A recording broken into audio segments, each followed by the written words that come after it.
Welcome back guys to the next episode in my guide series designed to teach you all there is to know about Arena of Valor. Items. Yep, they're pretty complicated, especially for someone new to the MOBA genre. In this video, I'll be breaking them down and giving a general guide about how they work in Arena of Valor. So as always, let's quickly go over what we'll be covering in the video. First off, we need to know why we're buying items. So we'll talk about hero stats and how items affect them. Next, we'll be going over the various categories of items and talk about each one of them. Then we'll talk about passive effect items. And then lastly, I'll give you a small list of items that are useful for every archetype or role in the game. Okay, let's start with hero stats. These are basically the numbers that represent how strong your hero is at combat during a match. We'll focus on the basic stats for now because they're the most important stats to understand at a beginner level. First we have max HP. This is basically your health in the game. The number directly represents how much health you have during a match. Whenever you buy an item that contains HP, this number will increase. Now we have attack damage. This is a representation of the amount of physical damage you deal during a game. This damage mainly comes from your basic attacks, but will also increase the amount of damage your spells do depending on the type of hero you're playing. I'll explain this more in the next section of this video. Next is ability power. This is the same as attack damage, but in the sense that it increases the amount of damage that your spells will do during a match depending on what hero you're playing. Then we have armor, which represents how much attack damage you can reduce when receiving it.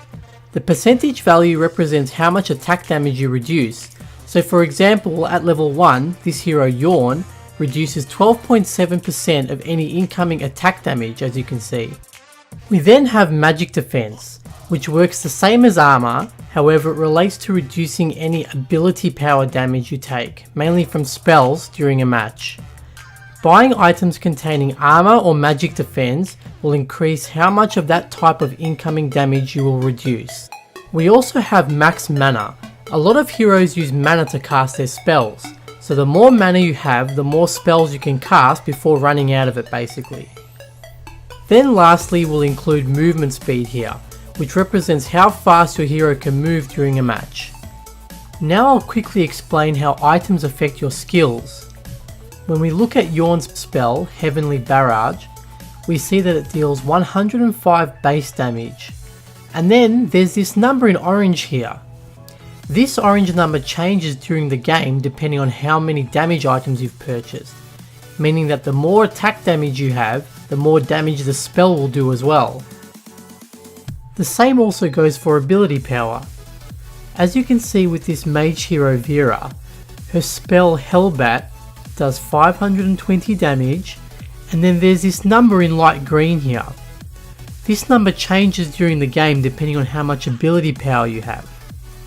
The easiest way to remember the rule here is, orange means attack damage items, and light green means ability power items.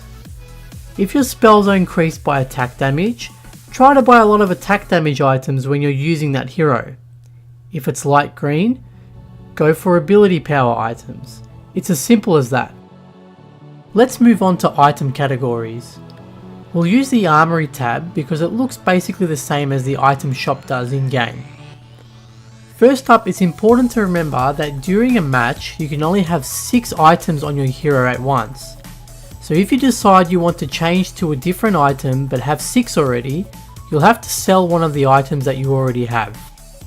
It's also important to remember that you can't afford to buy the finished product items, located on the far right of the shop here, right away.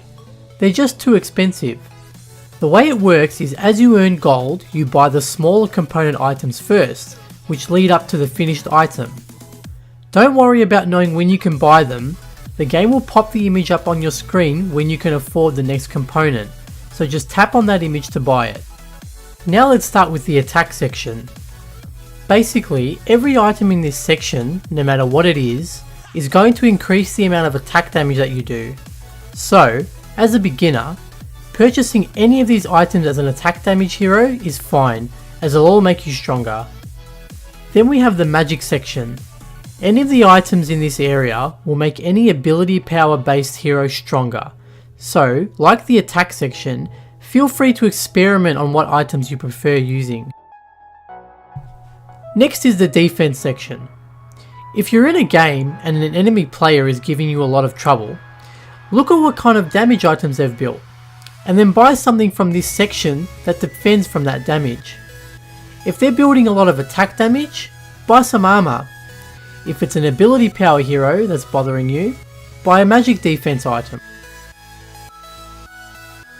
Now we have the movement section. During a match, only buy one of these items. This is because movement speed items don't multiply on top of each other.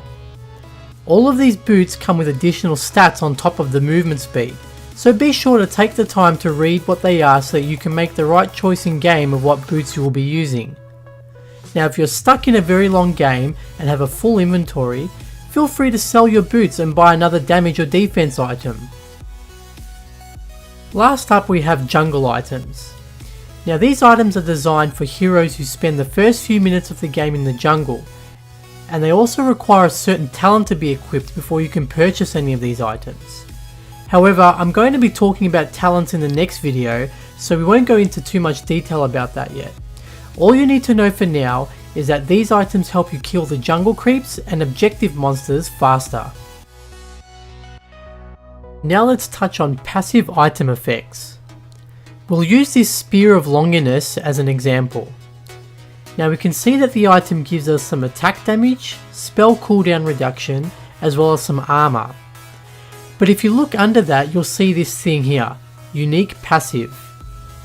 Nearly every finished product item in the game has a unique passive effect. This item, for example, has the unique passive effect Shatter.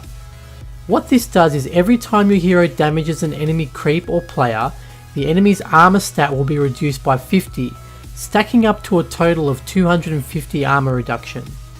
This means that every time you attack an enemy, you'll do a significant amount of increased damage each time, just by attacking them. Now there are so many of these special passive effects in the game, but since this is just a beginner guide, I'm not going to overwhelm you with them. Just take your time in the Armory tab and read what all the items' passive effects are. The more you learn, the better for you. Last up, I'm going to show you some useful beginner item builds for the three main archetypes in the game: attack damage heroes, ability damage heroes, and tank heroes. Let's start with attack damage and use Yorn as an example. Now in this build we're starting off with a Fafnir's Talon, then some Sonic Boots to help us stay alive longer if we get jumped on by enemy attack damage heroes. We then get more damage such as Omni Arms and Clave Sancti for the added burst. We then buy a Muramasa so that we can deal with tanks rushing into us in the late game. We then finish the build off with an Ancestral Glory, which will give us some HP as well as a resurrection effect to give us a second chance to do a bit more damage if we're killed. Next we'll take a look at the ability damage archetype and use Crixie as an example. First we'll start off with Orb of the Magi, which is a cheap item that becomes powerful in the mid game.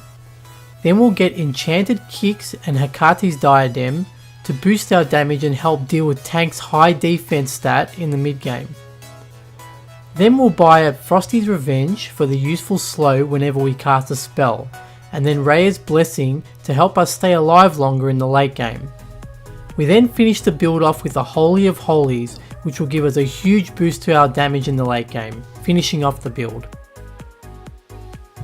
Last we'll take a look at the tank archetype and use Tara as an example. We start the build off with a Mantle of Ra, which gives us a mixture of armor and damage, as well as a passive burning effect which damages anyone that comes too close to us. We then build Gilded Greaves for some magic defense, as well as some resistance which will cause stuns to have less effect on us. Then we get a Frost Cape, which gives us an invaluable AoE slow after casting a spell. This item, I have to say, is probably one of the most popular items to build on any melee hero in the game right now, just because of how good it simply is. We then buy a Gaia's Standard for the magic defense as well as the passive heal. Then we buy the hybrid item Hercules Madness, which gives us damage, armor, magic defense, and a strong shield which activates when our health gets too low. We then finish the build off with a Medallion of Troy, which will help reduce the damage of strong ability damage heroes in the late game, as well as give us a second shield. And that's it guys, in under 10 minutes yet again we covered the basics and built a good base of knowledge on how items work in Arena of Valor, as well as have some general direction in how to build our heroes' items during a match. Now just remember, orange means build attack damage, light green means build ability power. Now it's up to you guys. I can't stress enough how important it is to study the armory menu. Anything you want to know about any item in the game is right there for you to find it. And of course, now it's time for you guys to start making your own builds. Don't be afraid to try new things even if it doesn't work out, because at the end of the day, you can't get better if you don't make mistakes. That's all for today guys. Thank you for taking the time to watch the video. As always, any feedback is appreciated, and if you enjoyed the video, feel free to like or subscribe to my channel. Stay tuned for the next episode where we cover the talent system in Arena of Valor.